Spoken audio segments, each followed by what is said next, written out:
Imagine your 2026 car shutting off mid-drive because it thinks you're impaired.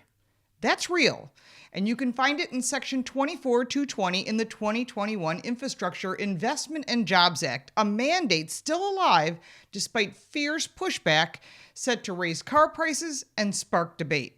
Consumers are afraid of being put in kill switch jail, which I would define as a situation where the kill switch technology restricts the driver's freedom by shutting down their car, effectively jailing them through the loss of mobility and autonomy. How would you get your vehicle to start, especially if you're not under the influence? And there's no reset, no restart protocols outlined in the law at all. And NHTSA, the National Highway Traffic Safety Administration, hasn't finalized these rules yet. So any description of how your car restarts remains speculative based on current technology. Do you call the dealer? Do you call the manufacturer? Do you call the police? None of them will be able to help you. And there are millions of scenarios where people would be unable to start their vehicle when not under the influence at all. And it's expected to have multiple misreadings, multiple failures in the system, and the manufacturers know that, and that's why they don't really want to put them in place. But many lawmakers and drivers are screaming out that this is dangerous. But the law was passed anyhow. Is that a surprise? It wasn't to me. Before I tell you more, I want to remind you to like this video and subscribe to our channel to keep up with what's going on in your automotive world. Maybe you've heard of collagen and its benefits, but you haven't tried it yet. Here's why you should. Collagen is a unique protein that naturally declines as we age, and you can improve your levels significantly by boosting your bone strength and soothing joint pain. And it minimizes wrinkles and cellulite, enhances hair follicle thickness, and even helps reverse nail damage. I started seeing changes in just a few weeks. For my viewers, there's an incredible deal available offering up to 45% off this bone, joint, and ligament restoring formula. Just head over to getnativepathcollagen.com/Lauren. That's getnativepathcollagen.com/Lauren for that special 45% off and free shipping. We don't need more nannies in our cars, and here's the latest and what it means on your next ride. When the bill was passed, X or Twitter erupted, and drivers posted memes about nanny cops and how frustrated they were, and all these crazy scenarios that, would stop your car. Well, safety groups, of course, on the other side, were cheering that it was a lifeline. This was all passed under the idea of the alcohol monitoring technology, even though there are over 30 current devices that work. And this new device is on all new cars, not older vehicles. So again, only if you're an alcoholic and you purchase a new vehicle, which again is a very, very slice of a slice. Now, the Automotive Coalition for Traffic Safety, known as ACTS, ACTS, suggests that the system might use breath or touch screen sensors to detect alcohol levels. While we are making every driver guilty, even if they don't drink or they're not under the influence of drugs or anything at all, again, guilty until proven innocent, and that's where I get pretty ticked off. A 2022 survey by the American Automobile Association found that 62% of Americans worry about technology overreaching in their cars, yet 55% support drunk driving fixes. Yes, nobody wants drunk drivers. That's absurd.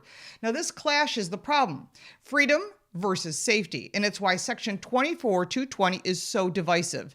As of March 31st, 2025, it's barreling toward reality. Can it be stopped? Will it save lives? Or it's just going to pad the profits for insurance company and car companies? Or is it going to stop drivers from buying 2026 models? Section 424.220, tucked inside the 1,100-page Infrastructure Investment and Jobs Act, which it didn't do anything for investments or jobs, signed by President Biden November 15th, 2021, that was jammed through, requires every new car sold after 2026 to include, in quote, advanced impairment driving technology. This means cameras, sensors, breath detectors, passive monitoring your driving to detect if you're drunk, distracted, or even drowsy. If flagged, the car could stall or refuse to start. The law cites 10,172 alcohol-impaired driving deaths in 2019, aiming to tackle that $44 billion problem from the 2010 data, which is adjusted to roughly $60 billion today with inflation, per the Labor of Statistics. The pitch was save lives and cut costs, but it doesn't do any of that. The details, they're murky at best.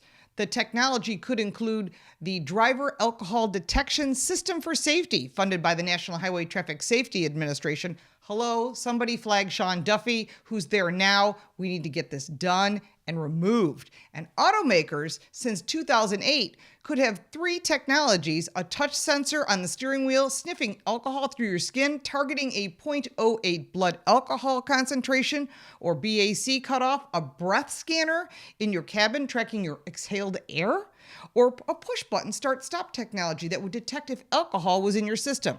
This information would partner with listening in your cabin, yes, and monitoring your eyes, which you're already doing, through the infrared sensors and cameras hidden in the dash, and it's already in your rearview mirror in many, many cars, and it detects a possible issue. Now, who makes this decision? A computer decides. Again, a possible kill switch jail issue, and no way to get past it other than when the software program decides you're okay to drive. Tests were done in 2023, showing an 85% accuracy rate, which means 15% of the time, it's going to have problems. But Virginia Tech found that in cold weather, gloves also disrupted this, as well as cold weather. And cameras like those that are in Tesla's driver monitoring system watch your eyes. Slow blinks, glances, or looking away could trigger alerts. Volvo's 2024 XC90 flags fatigue, but the Insurance Institute for Highway Safety, or IIHS, reports a 10% failure positive rate in dim light. And these aren't sci-fi toys, they're real flaws, and racing toward your dashboard very soon. And as of 2024, NHTSA has not defined the rules, with a possible 3-year delay if tech isn't ready. And it's not ready. How about defunding and removing the rule? I like that idea a lot better. Representative Thomasmassie of Kentucky has led the charge against it, calling it a privacy nightmare. I agree. And federal overreach. In November of 2023, his amendment to defund Section 24220 won 199 Republicans and 2 Democrat votes, but failed because 19 Republicans, including Nancy Mace, Mike Garcia, and Don Bacon, joined the 210 Democrats to keep it alive. Mace is a safety hawk and pushing 2022 DUI crackdown in South Carolina, sees it as a legacy win, although no one must have talked to her about the real details, while Garcia's district hosted tech firms like Qualcomm hinting a job promise. Again, it's about getting reelected, not about you. And the Alliance for Automotive Innovation, AAI, represents General Motors, Toyota, and Ford, and they lobbied a $12 million investment in 2021 to shape the bill per Open Secrets. So now we're shining some light on this. Democrats lean on NHTSA's 2022 Vision Zero pledge for 0 traffic deaths by 2050. Nobody's against that. No one wants anyone to die in a car. So don't put that down in the comments, because I already know you're going to say that. But critics like Senator Rand Paul in 2023 had a speech that he warned of a surveillance state on wheels. I think we're already there.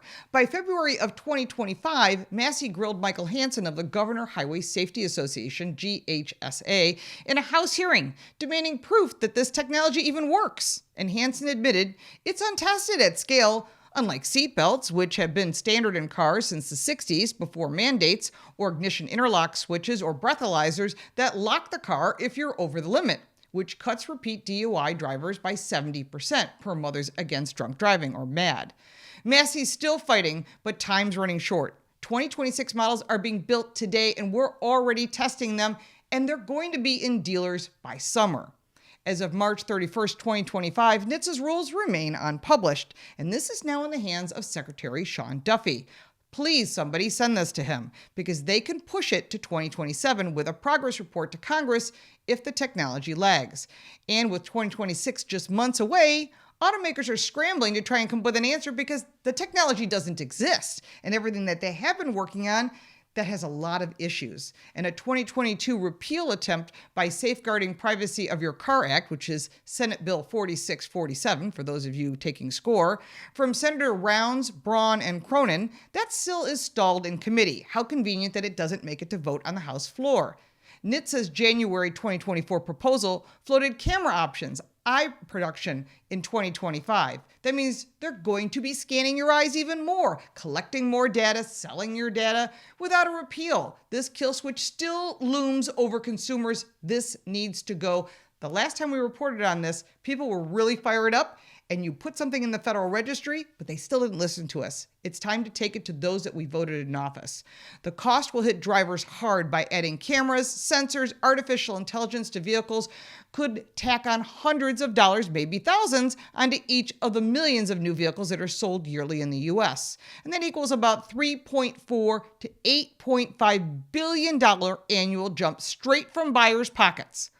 But with so many new safety systems being added, not just this one, this will increase the cost of cars and jump by thousands of dollars. And by 2030, with 80% of the cars connected, maintenance rises with sensors failing, software glitches, more shop visits that will increase the cost of insurance and ownership. The National Highway Traffic Safety Administration says that this driver monitoring technology could save 9,400 lives a year and erase $6 billion of burden from drunk driving from lost jobs, hospital bills, and wrecked cars. But we're paying the bill, even if you're not a drinker. And in 2021, insurance companies paid out big for alcohol-related crashes, according to the Insurance Information Institute. But your premiums didn't change. They never go down. They just keep charging higher. Extra cash for them. Hospitals didn't lower bills either. And that's $60 billion savings goes to them and never to us. So will it work? Drunk driving took over 12,000 lives in 2021, mostly from drivers over the legal limit, contributing to over 42,000 traffic deaths. That's really horrible, and we certainly don't want that. Tougher laws and ignition interlock devices, such as breathalyzers that lock the car, have cut deaths by nearly a third since 1990, with millions installed. Still, 2021's jump sparked this push. Why are we guilty until proven innocent? How about those high-tech in-car cameras? A 2024 study by the Swedish Transportation Agency found that Volvo's driver alert control system dropped fatigue crashes by 20%. That's good. Yet 15% of the alerts were completely false. That's not good. And while this is a good example, glitches and privacy fears could tank drivers' trust in those new technologies. Data on your speed or habits could leak to insurers, jacking up your premiums. We've reported on that before. Advertisers targeting you with ads, again, more content that we've covered, or the police so they can give you tickets without even pulling you over. The National Highway Traffic Safety Administration denies a police kill switch is in place, but hacking or future laws could shift that. Wouldn't that make it even more fun? Making it more inconvenient and making you guilty even though you might be innocent. Supporters argue that NHTSA's estimated 9,400 lives saved justify it. Maybe. That's only if it's flawless, which it definitely isn't. The 2026 deadline, set to sync with new models, gave automakers 5 years to get it done. By 2026, or even 2029 if it's pushed, every new car could carry this technology, raising prices and watching you like Big Brother. And Massey had been applying the pressure. But without a Senate breakthrough, expect that couple $100 hike or more, no insurance relief, and a car that might misjudge you, sticking you into kill switch jail is a true problem that could be right around the corner. So is it a safety issue, an overreach? What's your take? If you like this video, give it a like and subscribe for more videos like this, and check out our car review channel, Car Smarts. You can support me by buying me a cup of coffee, and if you want even more content, check out the links in the description. I'm Lauren Fix. Thank you so much for watching.